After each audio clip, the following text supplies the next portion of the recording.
トンタンタントンタンタン。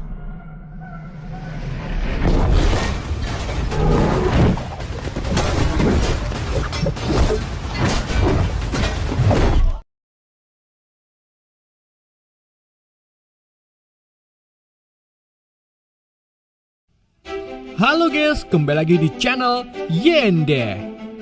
Di video kali ini, Admin akan mendongeng alur cerita film yang ditunggu-tunggu, yaitu Kingdom 4 Return of the Great General, atau Kembalinya Sang Jenderal Agung. Buat kalian yang belum nonton alur cerita film 1-3, bisa nonton terlebih dahulu, link ada di pojok kanan atas video. Jadi di film keempatnya ini masih menceritakan Lee Sin, pemuda ahli pedang yang ingin menjadi jenderal tertinggi di muka bumi. Namun dalam pertempuran kali ini ada sosok dewa perang paling mengerikan yang akan menghalangi mimpi Lee Sin. Akankah Lee Sin dan kawan-kawannya berhasil mengalahkan dewa perang tersebut? Daripada penasaran, mari kita simak alur ceritanya.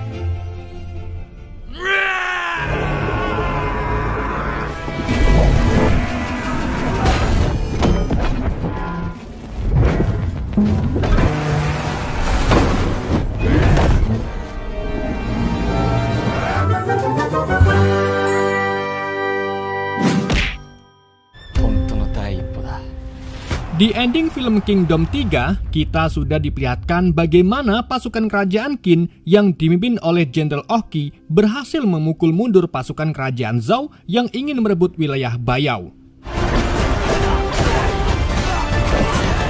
Dalam pertempuran itu, Xin dan Kyokai juga berhasil membunuh satu Jenderal Zhao yang bernama Fuki.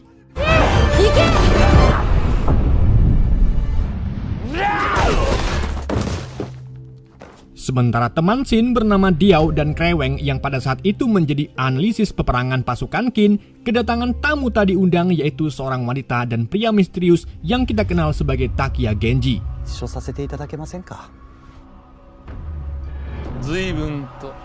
Meskipun dalam pertempuran ini Qin ada di atas angin, namun ternyata pasukan Zhao masih belum menyerah. Mereka memancing para pasukan Qin agar mau masuk ke dalam lembah bebatuan, yang mana di dalam lembah itu Jenderal Oki merasakan ada musuh baru yang memiliki kekuatan tidak tertandingi. Selain itu, musuh tersebut juga merupakan musuh bebuyutan Jenderal Oki yang pernah ia bunuh 9 tahun yang lalu.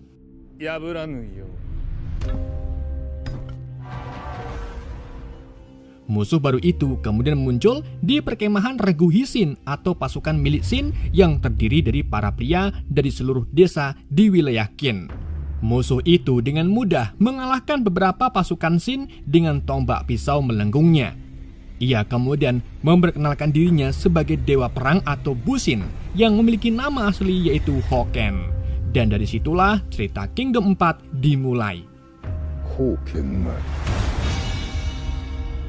Melihat beberapa anggotanya mati sia-sia, Xin dan Kyokai kemudian mencoba melawan Hoken. Namun meskipun dikeroyok, Hoken dengan mudah mengalahkan keduanya, bahkan berhasil membuat Xin pingsan dengan satu kali gebukan.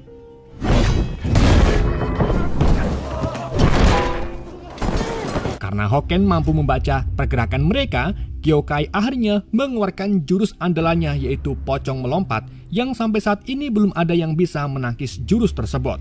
Namun, begitu Kyokai memulai menyerang, Hoken ternyata dengan mudahnya menghindari semua serangan dari Kyokai dan justru mampu melukai Kyokai.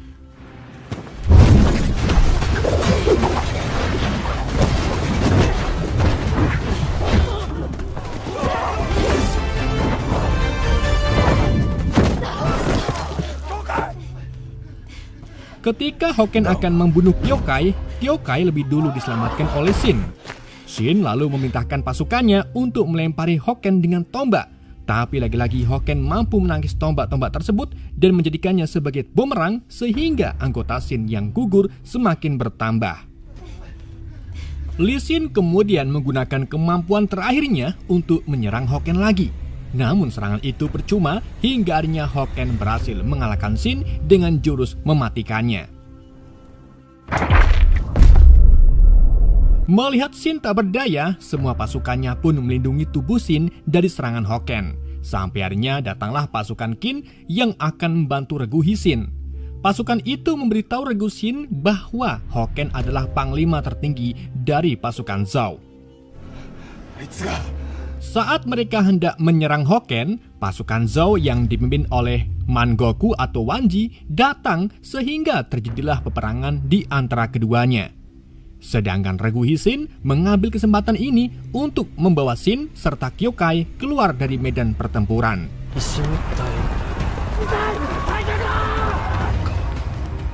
Di dalam pelariannya, tim yang membawa Shin terpisah dari tim yang membawa Kyokai. Meskipun begitu, mereka harus tetap terus lari karena pasukan Zhao sedang mengincar Shin yang sebelumnya telah membunuh Jenderal Fuki.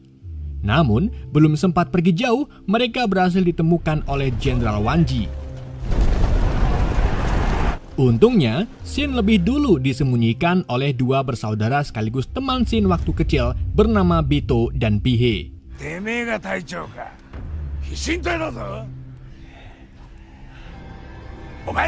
Sedangkan pasukan tersisa melarikan diri ke arah yang berbeda agar pasukan tersebut tidak menemukan Shin. Saat di tengah pelariannya, Bihe dan Bito mulai kelelahan karena keduanya sama-sama terluka. Namun di sini, Bihe melihat kalau Bito telah terluka sangat parah di bagian perutnya sampai mengeluarkan darah. Menyadari pasukan Zhao bakal menemukan mereka melalui darah Bito, Bihe pun memberikan kain untuk menyumpal luka Bito. Setelah itu, Bihe meminta Bito untuk pergi membawa Shin ke arah yang berbeda sehingga nantinya para pasukan Zhao lebih tertarik mengejar Bihe yang pergi ke arah sana.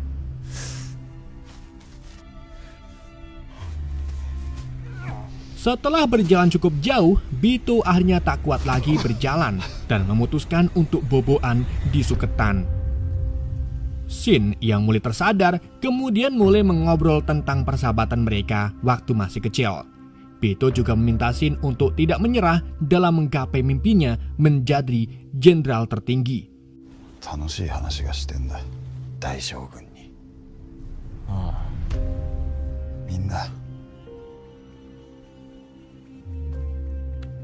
Sementara itu di desa, istri Bito bernama Yuri pergi ke kuil bersama istri Bihe bernama Tobi. Keduanya entah mengapa merasa tidak enak hati karena kepikiran tentang nasib suami mereka. Maka dari itu keduanya terus berdoa agar diberikan keselamatan untuk suami mereka. Namun di tengah doa, Yuri tiba-tiba mendengar suara Bito yang mengatakan, "Maafkan aku." Dan bersamaan dengan itu, Shin mendapati kalau Bito telah meninggal. Bito. Bito. Hal ini pun membuat Shin sangat terpukul. Begitu pula dengan Yuri yang langsung menangis karena merasakan kalau Bito telah tiada melalui batinnya. Wah.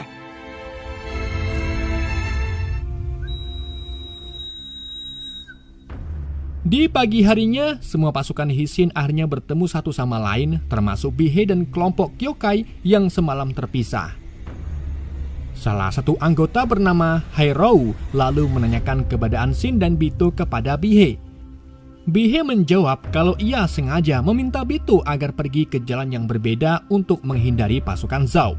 Meskipun begitu, Bihe tahu kemana perginya Bito dan mengajak semuanya agar pergi mencari Bito.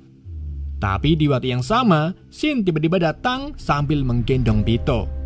Shin lalu meminta maaf kepada Bihe sambil menunjukkan Bito yang sudah tidak bernyawa. Sontak kematian Bito pun membuat semua regu Hishin menangis termasuk Bihe. Namun, Bihe meminta teman-temannya untuk tidak menangisi kepergian Bito dan justru meminta mereka untuk menaruh bangga karena Bito sudah sangat berjasa.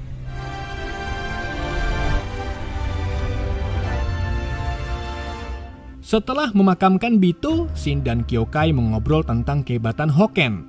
Kyokai menjelaskan bahwa kekuatan Hoken didapat bukan dari puasa mutih ataupun bertapa di pohon beringin, melainkan hasil kerja keras Hoken dalam berlatih selama puluhan ribu kali. Sedangkan serangan yang membuat Shin muntah darah adalah jurus mematikan yang sering digunakan klan Ryu atau klannya Kyokai dalam membunuh musuh dari dalam.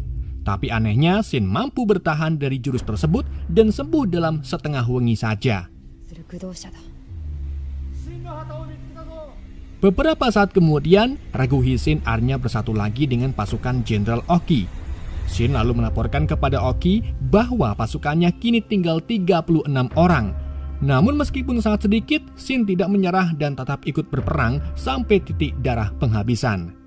Melihat semangat Ragu Hisin yang tak pernah pudar meski dihantam cobaan berat, Jenderal Oki pun sangat bangga karena ia tidak sia-sia memberi nama Ragu milik Shin Hisin yang sesuai dengan karakternya, yaitu pantang menyerah. それでは行きましょう。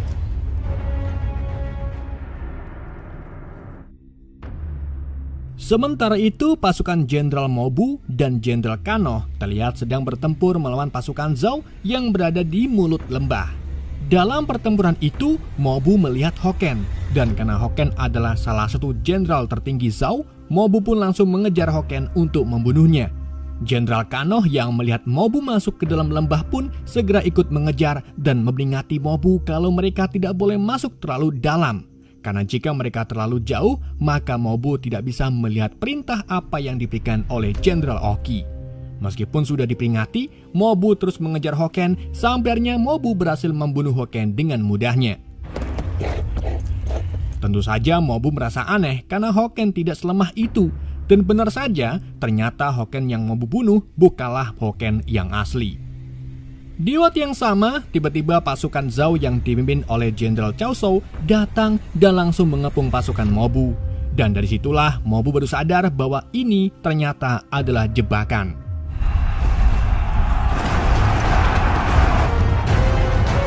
Sementara itu, di kerajaan Qin, tepatnya di ibu kota Xianyang, Raja Ise atau Yin Sheng sekaligus teman Shin kedatangan ratu suku barbar yang bernama Yotanwa.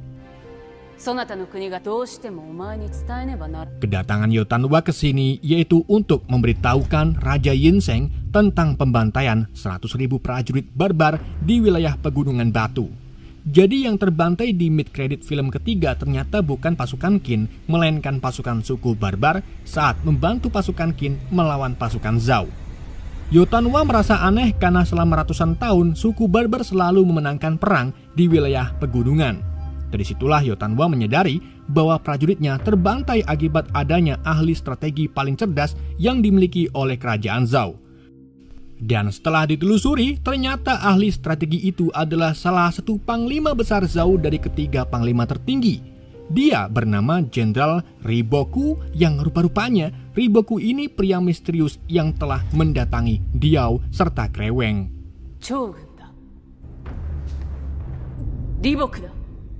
Di saat itu juga Riboku dijemput oleh pasukan Zhao yang tentunya membuat Diao terkejut karena orang yang ada di dekatnya itu ternyata adalah musuhnya. Meskipun begitu, Riboku tidak membunuh Diao karena ia hanya membunuh orang yang turun ke medan perang. Sebelum pergi, tangan kanan Riboku yaitu Kaini memberitahu Diao bahwa ahli strategi itu bukanlah pekerjaan yang lemah. Justru ahli strategi itu jauh lebih kejam dari para jenderal yang turun ke medan perang.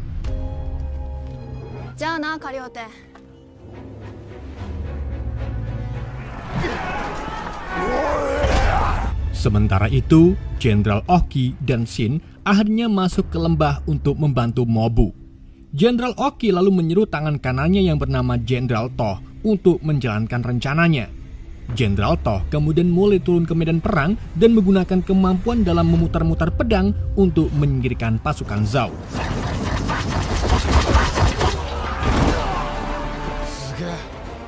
Setelah itu, Jenderal Oki memberi tugas kepada Shin, yaitu meminta Ragu Hisin untuk melawan pasukan yang sedang mengepung Mobu. Tanpa pikir panjang, Shin dan pasukannya pun mulai menyerang pasukan tersebut. Dan begitu pasukan Zhao terkecoh oleh dua keributan yang disebabkan oleh Shin serta Jenderal Toh, dari situlah Jenderal Oki turun ke medan perang.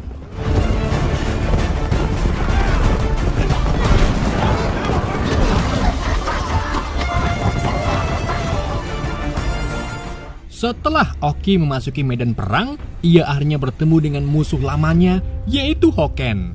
Menyadari kedua panglima jenderal tertinggi saling bertemu, pasukan Zhou pun mengangkat bendera pertarungan antara Jenderal Oki dengan Jenderal Hoken.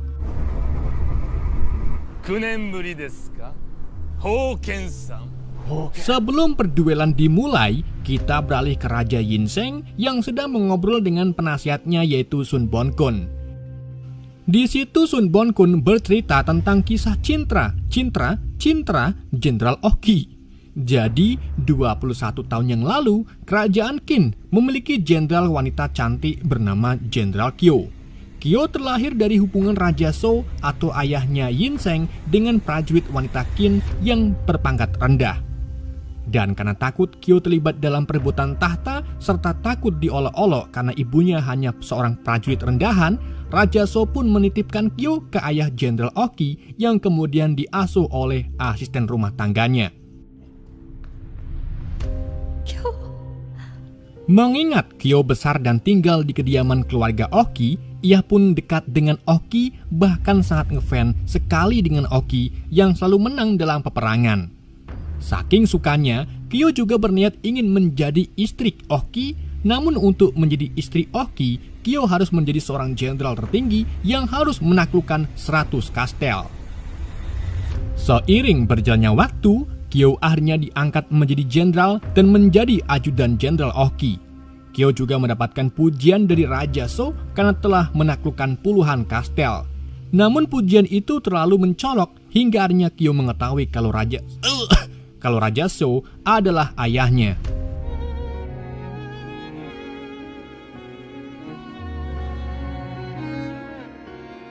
Meskipun begitu, Kyo tidak mau ikut campur dalam tahta, terlebih memilih mengejar cintanya, yaitu menjadi istrinya Oki.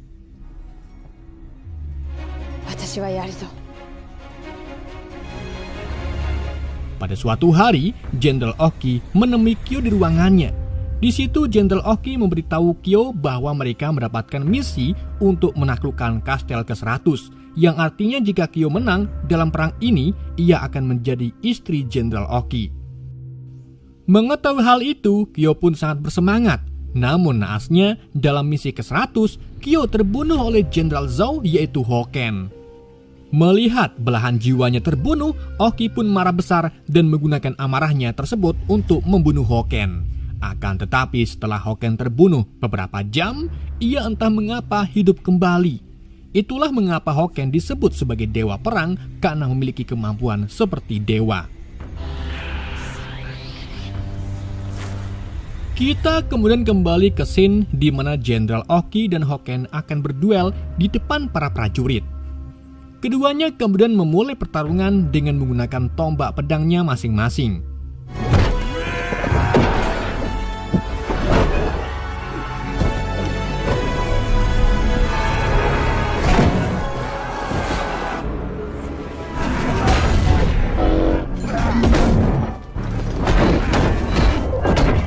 Dalam pertarungan itu, keduanya sama-sama hebat dan memiliki kekuatan yang sama kuatnya.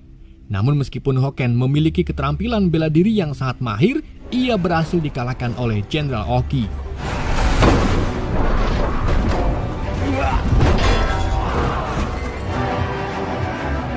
Ketika Oki hendak membunuh Hoken, tiba-tiba datanglah Riboku beserta pasukannya. Kedatangan Riboku tentunya membuat fokus Oki buyar dan akhirnya tidak jadi membunuh Hoken. Jenderal Oki juga sangat terkejut karena dirinya secara tidak sadar telah masuk ke dalam strategi milik Riboku. Jenderal Riboku kemudian mengirim 1 batalion untuk menyerang pasukan Jenderal Oki.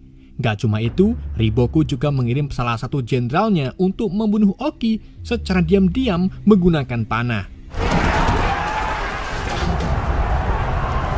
Di tengah pertempuran, Jenderal Cao Shou memilih kembali ke kerajaan. Tetapi aksinya itu diketahui oleh Jenderal Toh yang secara langsung mengejar Cao Shou. Dan hanya 1 kali serangan saja, Jenderal Toh berhasil membunuh Jenderal Cao Shou. Sementara itu, Jenderal Oki mulai kehabisan ide. Ia pun memberikan sebuah pidato kepada semua prajuritnya untuk tidak menyerah. Ia meminta setiap prajurit harus membunuh 10 musuh sebelum mati. Apapun yang terjadi, mereka harus terus bertarung layaknya binatang buas. Pidato itu pun akhirnya membangkitkan semangat para prajurit. Setelah itu, Jenderal Oki kembali berduel dengan Jenderal Hoken.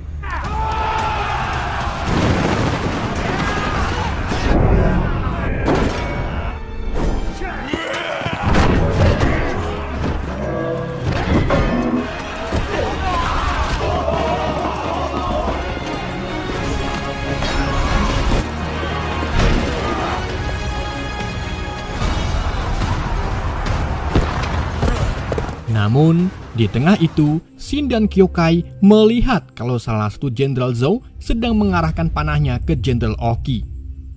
Tanpa pikir panjang, Shin pun berlari untuk menghentikan jenderal tersebut. Tapi ketika ia hampir dekat, Shin malah tertabrak kuda. Sedangkan Jenderal Oki berakhir kalah dalam duel dengan ditusuk oleh Hoken serta anak panah di bagian perutnya. Melihat hal itu, Shin pun langsung membunuh si jenderal pemanah. Sedang semua prajurit Oki shock melihat rajanya telah dikalahkan oleh Hoken. Meskipun terluka sangat parah dan dalam keadaan sekarat, Jenderal Oki masih memiliki kekuatan untuk mencoba membunuh Hoken. Tapi Hoken yang belum terluka parah segera mencabut senjatanya dan bersiap untuk memenggal Oki. Untungnya di waktu yang sama, Shin langsung menangkis serangan Hoken, kemudian disusul oleh Jenderal Toh yang memerintahkan semua prajuritnya untuk keluar dari medan perang. Jenderal Toh, Mobu, dan Kano kemudian membukakan jalan untuk Shin dan Oki. Dalam posisi ini, Jenderal Oki meminta Shin untuk duduk tegap serta menatap semua wajah prajurit. Dari situlah Shin merasakan seperti apa rasanya menjadi seorang jenderal, yang mana menjadi seorang jenderal ini memiliki pandangan luas dalam mengamati peperangan.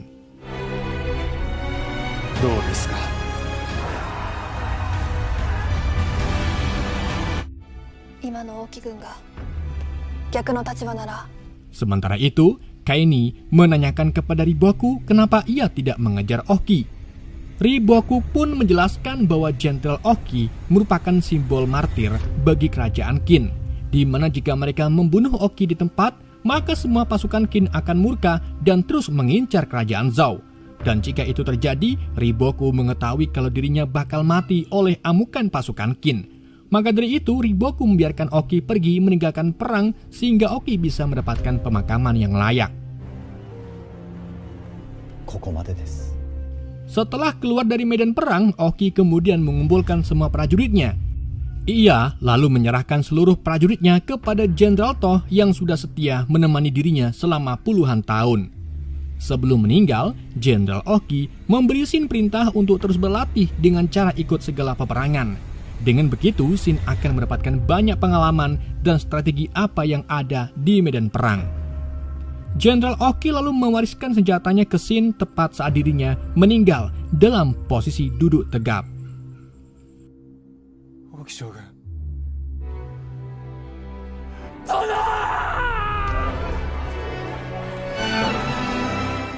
Berita gugurnya Jenderal Oki kemudian sampai ke telinga Raja Yinseng dan Sun Bonkun. Sun Bonkun yang merupakan teman dekat Oki tentu saja sangat terpukul atas berita kematian Oki. Di keesokan paginya, Shin dan semua prajurit Oki kembali ke ibu kota Xianyang untuk memakamkan Oki. Sebelum masuk ke ibu kota, Shin memberi pidato kepada semua prajurit untuk bersikap tegar. Ia juga mengungkapkan bahwa sebenarnya Qin telah menang karena berhasil membuat pasukan Zhou kembali ke kerajaannya. Film ini ditutup dengan Shin yang memerintahkan semua pasukannya sambil memegang senjata milik Jenderal Oki.